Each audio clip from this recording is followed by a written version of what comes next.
आज की इस गहन चर्चा में स्वागत है। आज हम एक बहुत ही दिलचस्प विषय पर बात करने वाले हैं। मैं सोच रही थी कि मतलब अगर कोई नई और बहुत ही जटिल मशीन आती है तो उसके साथ एक यूजर मैनुअल होता है ना? हाँ, बिल्कुल होता है। तो उसे बिना पढ़े मशीन चालू करना खतरनाक हो सकता है। अब सोचने वाली बात है कि अगर वो मशीन कोई घरेलू उपकरण ना होकर सीधा इंसानी शरीर पर इस्तेमाल होने वाली कोई नई प्रायोगिक दवा हो। बाप रे, तब तो उस मैनुअल की अहमियत बहुत ज्यादा बढ़ जाएगी। सही कहा। और इसी अहमियत को समझने के लिए आज हम एवरब्लिंक हेल्थकेयर के एक बेहतरीन लेख पर चर्चा कर रहे हैं, जिसका नाम है the master guide to writing effective investigators brochures. मतलब इसमें यही समझाया गया है कि कैसे एक अकेला दस्तावेज, जिसे आईबी कहते हैं, वो क्लिनिकल ट्रायल में मरीजों की जान बचाता है। हाँ, और अक्सर ना लोग इस दस्तावेज को बस पन्नों पर छपा उबाऊ वैज्ञानिक डेटा मान लेते हैं। मतलब ये एक बहुत बड़ी भूल है। असल में ये लैब में जो जटिल रिसर्च हो रही है और अस्पताल में जो इलाज चल रहा है, उसके बीच का इकलौता पुल है। इकलौता पुल? बिल्कुल। अगर ये पुल थोड़ा भी कमजोर हुआ तो सबसे बेहतरीन दवा भी मरीज के लिए बहुत बड़ा खतरा बन सकती है। देखा जाए तो ये वो मैनुअल है जो दवा के बनते बनते ही लिखा जा रहा है। तो आसान शब्दों में कहें तो ये उस जीवन रक्षक मशीन के यूजर मैनुअल की तरह ही है, जिसे समझे बिना कोई भी डॉक्टर आगे नहीं बढ़ सकता। लेकिन एक मैनुअल के रूप में ये काम कैसे करता है? मतलब जानकारी को कैसे व्यवस्थित करता है? तो इसके ना 5 मुख्य हिस्से होते हैं। ये दस्तावेज असल में एक दवा के जन्म से लेकर इंसान तक पहुंचने की पूरी कहानी बताता है। शुरुआत होती है दवा की पहचान से।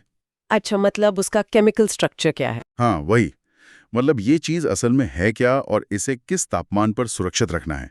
फिर ये कहानी लैब के अंदर जानवरों पर हुए परीक्षणों के नतीजों से होकर गुजरती है। जो नॉन क्लिनिकल डेटा होता है, राइट? एकदम सही। और फिर अंततः इंसानों पर हुए क्लिनिकल डेटा तक पहुंचती है, जहां ये तय होता है कि दवा कितनी सुरक्षित है और उसकी सही डोज क्या होनी चाहिए। और फिर डॉक्टरों के लिए निर्देश भी तो होते होंगे? हाँ, बिल्कुल।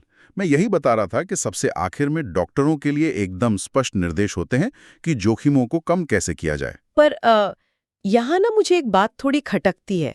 मतलब हम एक इतने गंभीर वैज्ञानिक दस्तावेज की बात कर रहे हैं तो अक्सर वैज्ञानिक सोच सकते हैं कि ऑडिट या कानूनी पचड़ों से बचने के लिए इसमें हर एक बारीक डिटेल और भारी भरकम शब्दावली डाल दी जाए। हाँ, ये होता है। अक्सर लोग ऐसा ही सोचते हैं। तो क्या इस दस्तावेज को तकनीकी और बहुत जटिल भाषा से भरा नहीं होना चाहिए ताकि कुछ भी छूट ना जाए? ये एक बहुत ही स्वाभाविक सोच है, लेकिन एवरब्लिंक हेल्थकेयर के लेख के अनुसार ना मेडिकल राइटिंग में यही सबसे बड़ी भूल मानी जाती है। अच्छा, ऐसा क्यों? क्योंकि रिसर्चर अक्सर मुकदमों के डर से या बहुत ज्यादा तकनीकी दिखने के चक्कर में अत्यधिक विवरण डाल देते हैं। अब एक आपात स्थिति की कल्पना की जाए, जब किसी मरीज को अचानक कोई एलर्जिक रिएक्शन होने लगे, तो डॉक्टर के पास इतना लंबा चौड़ा पैराग्राफ पढ़ने का समय नहीं होगा। बिल्कुल नहीं। उस वक्त एक स्पष्ट फ्लो चार्ट या बुलेट पॉइंट्स सीधे तौर पर जान बचा सकता है।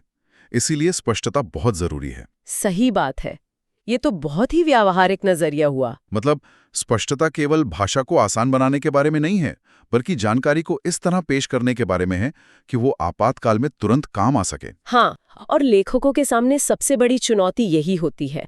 मतलब एक तरफ अत्यधिक विवरण है जो पढ़ने वाले को उलझा दे, और दूसरी तरफ अति सरलीकरण है जिससे सुरक्षा की अहम जानकारी ही छूट जाए। दोनों के बीच बैलेंस बनाना मुश्किल होता होगा। बहुत मुश्किल।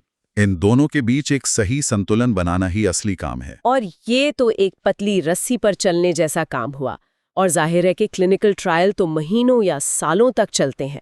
हाँ, बिल्कुल। तो ये कोई ऐसा काम नहीं है जिसे बस एक बार किया और भूल गए। अरे नहीं नहीं, ये एक लगातार चलने वाला प्रोसेस है। जैसे जैसे दुनिया भर से मरीजों का नया डेटा आता है, इस आईबी को लगातार अपडेट करना पड़ता है। तो इसमें कई टीमें शामिल होती होंगी? हाँ, इसमें मेडिकल राइटर्स, बायोलॉजिस्ट और फार्माकोविजिलेंस टीमें शामिल होती हैं। फार्माकोविजिलेंस टीमें? हाँ, यानी वो विशेषज्ञ जो 24 घंटे इस ताक में रहते हैं कि दवा का कोई नया या अनपेक्षित साइड इफेक्ट तो सामने नहीं आ रहा है। ये सब मिलकर ये सुनिश्चित करते हैं कि दस्तावेज हमेशा अप टू डेट रहे। तो कुल मिलाकर ये स्पष्ट हो जाता है कि अच्छी और स्पष्ट मेडिकल राइटिंग सिर्फ कागजी कार्रवाई नहीं है। एकदम सही। ये सीधे तौर पर ट्रायल को सफल बनाने और मरीजों की जान बचाने का एक अहम टूल है। इस मजबूत पुल के बिना विज्ञान का कोई भी नवाचार मरीज तक सुरक्षित रूप से पहुंच ही नहीं सकता। बिल्कुल। और इसी से जुड़ा एक विचारणीय प्रश्न सामने आता है। चूंकि दुनिया भर से आ रहे नए नए डेटा के साथ इन विशाल दस्तावेजों को अपडेट करना इतनी बड़ी चुनौती है। हाँ, बहुत बड़ी। तो क्या भविष्य में तकनीक के विकास से ऐसे डायनामिक या लाइव आईबी देखने को मिल सकते हैं? मतलब ऐसे दस्तावेज जो ट्रायल के नए डेटा के आते ही रियल टाइम में अपने आप अपडेट हो जाएं? और डॉक्टरों को तुरंत अलर्ट भी भेज दें। हाँ, बिल्कुल। ये भविष्य के मेडिकल रिसर्च के लिए सोचने का एक बेहद दिलचस्प विषय है। खैर, आज की इस गहन चर्चा में जुड़ने के लिए धन्यवाद।